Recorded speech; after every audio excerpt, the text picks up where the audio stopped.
नमस्कार विद्यार्थियों, कैसे हैं आप। आशा करती हूँ आप सब अच्छे होंगे और अपनी पढ़ाई अच्छे से कर रहे होंगे। तो आज हम पाठ पढ़ने जा रहे हैं बड़े भाई साहब, जिसके लेखक हैं प्रेमचंद जी। पाठ को पढ़ाने से पहले मैं आपको लेखक परिचय देना चाहूँगी। प्रेमचंद जी, प्रेमचंद जी का जन्म 31 जुलाई 1880 को बनारस के करीब लम्ही नामक गांव में जन्म हुआ। इनका धनपत राय इनका नाम था और इन्होंने हिंदी में प्रेमचंद के नाम से लेखन कार्य शुरू किया। निजी व्यवहार और पत्राचार जो थे ये धनपत राय के नाम से ही करते रहे। उर्दू में प्रकाशित पहला कहानी संग्रह सोजे वतन अंग्रेज सरकार ने जब्त कर लिया। इन्होंने एक कहानी संग्रह सोजे वतन इन्होंने प्रकाशित किया, जिसे अंग्रेज सरकार ने जब्त कर लिया। आजीविका के लिए स्कूल मास्टरी, इंस्पेक्टरी, मैनेजरी करने के अलावा इन्होंने हंस, माधुरी जैसी प्रमुख पत्रिकाओं का संपादन भी किया। कुछ समय मुंबई की फिल्म नगरी में भी बिताया। ये कुछ समय के लिए प्रेमचंद जी मुंबई में भी गए, परंतु मुंबई इन्हें रास नहीं आई। यद्यपि उनकी कई कृतियों पर यादगार फिल्में बनी हैं। इन्होंने बहुत सारी जो रचनाएं लिखी, उन रचनाओं पर इनकी बहुत सी फिल्में भी बनाई गई थी। आम आदमी के दुख दर्द के बेजोड़ चितेरे प्रेमचंद को उनके जीवन काल में ही कथा सम्राट, उपन्यास सम्राट कहा जाने लगा। उन्होंने हिंदी कथा लेखन की परिपाटी पूरी तरह से बदल डाली थी।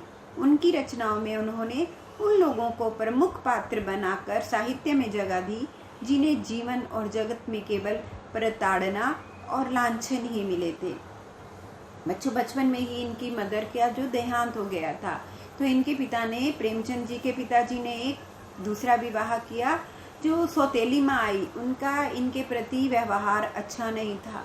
तो ये ज़्यादातर समय जो थे माँ के व्यवहार से दुखी होकर प्रेमचंद जी ज़्यादातर समय जो थे घर से बाहर बिताया करते थे।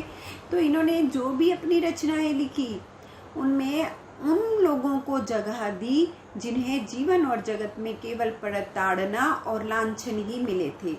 8 अक्टूबर 1936 को प्रेमचंद जी का देहावसान यानी मृत्यु हो गई। प्रेमचंद जी ने जितनी भी कहानियां लिखी, वे सभी मानसरोवर शीर्षक से 8 खंडों में संकलित हैं। इनके प्रमुख उपन्यास हैं गोदान, गबन, प्रेमाश्रम, सेवा सदन, निर्मला, कर्मभूमि, रंगभूमि, कायाकल्प, प्रतिज्ञा और एक इन्होंने मंगलसूत्र लिखा था, जो कि अधूरा ही रह गया, क्योंकि मंगलसूत्र उपन्यास लिखते अभी ये पूरा नहीं कर पाए थे कि बीच में ही इनकी मृत्यु हो गई। तो अब हम लेसन पढ़ने जा रहे हैं बड़े भाई साहब।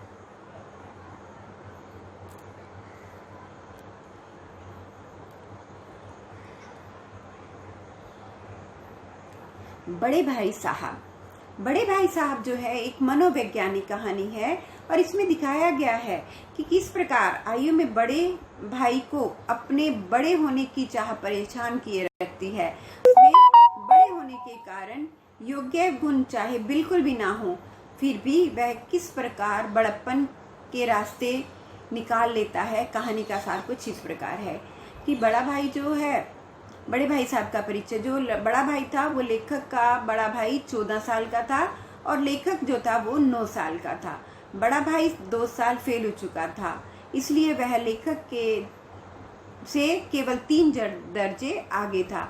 वह पढ़ाई में चाहे जैसे कैसा भी हो, लेकिन बड़ा होने के नाते लेखक से डांट डपट करना और उस पर निगरानी रखना अपना परम धर्म समझता था। लेखक का जो बड़ा भाई था वो 14 साल का था और लेखक जो है वो 9 साल का था।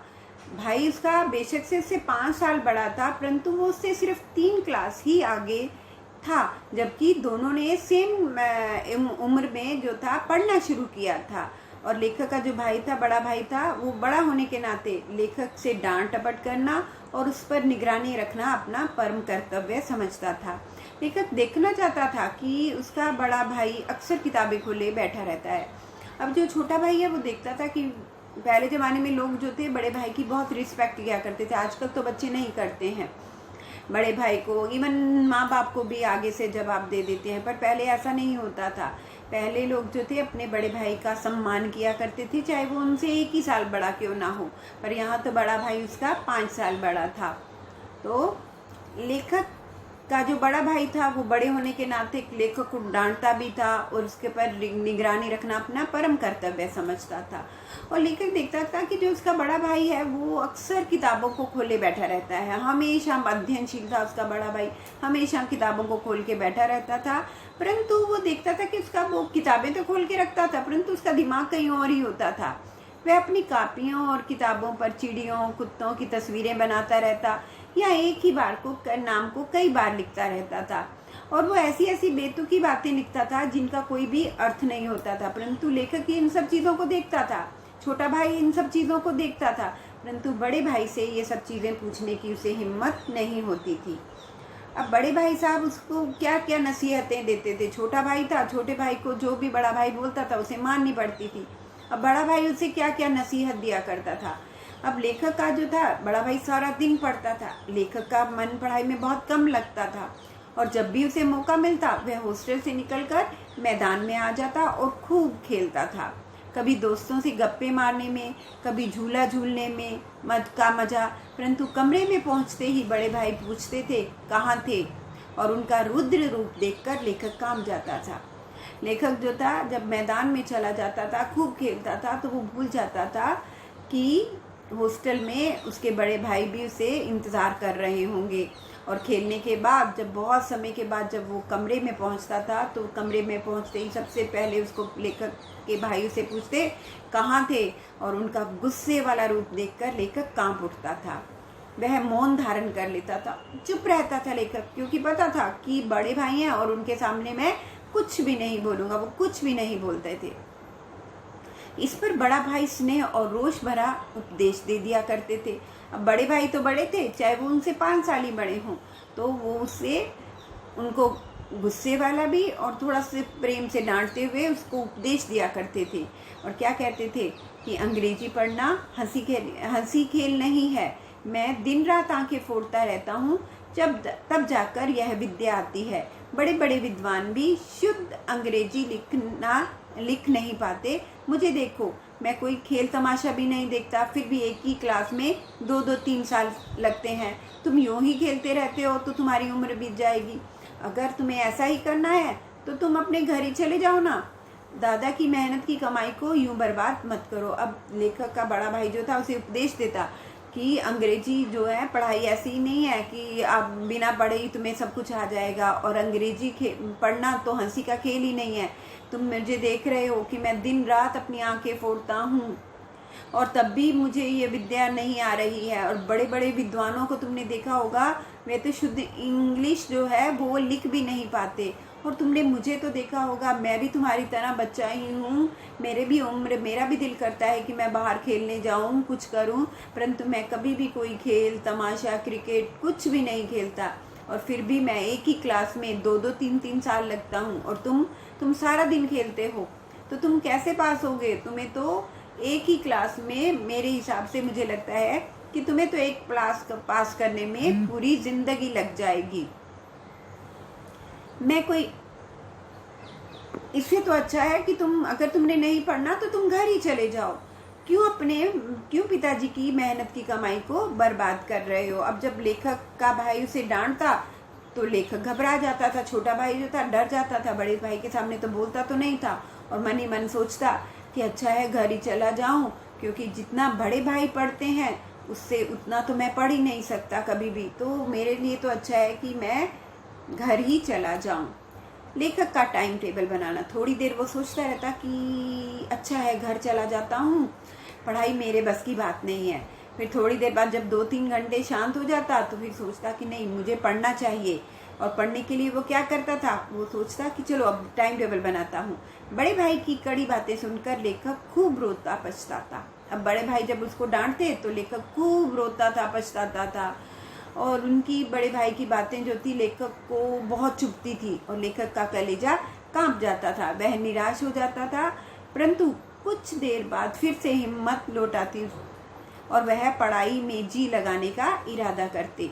वह नए सिरे से टाइम टेबल बनाता, रोज की दिनचर्या बनाता। उसमें खेलने का समय बिल्कुल नहीं रखता था, परंतु पहले ही दिन से उस टाइम टेबल की अनदेखी शुरू कर देता। अब वो सोचता कि नहीं, अब मैं दिल लगा कर पढ़ूंगा और जो है रोज अपना दिल लगा कर पढ़ूंगा और बड़े भाई को बोलने का मौका नहीं दूंगा। तो जैसे ही वो टाइम टेबल बनाता और टाइम टेबल में बना देता कितने बजे से, सुबह से 6 बजे से उठूंगा, पहले SST पढ़ूंगा, फिर इंग्लिश पढ़ूंगा, टाइम टेबल बना लेता। और टाइम टेबल बनाने में वो खेलने के लिए बिल्कुल भी समय नहीं रखता था, परंतु जैसे ही वो टाइम टेबल बनाकर उसको फॉलो करना शुरू करता तो पहले ही दिन से वो टाइम टेबल की अनदेखी शुरू कर देता था। क्यों कर देता था? क्योंकि उसको खेल में बहुत आनंद आता था, वो खेलना चाहता था। तो यहाँ तक हम अब पढ़ेंगे, रिमेनिंग जो है हम नेक्स्ट वीडियो में पढ़ेंगे। तो यहाँ तक आप अच्छे से पढ़ेंगे। So remaining part next video में। धन्यवाद।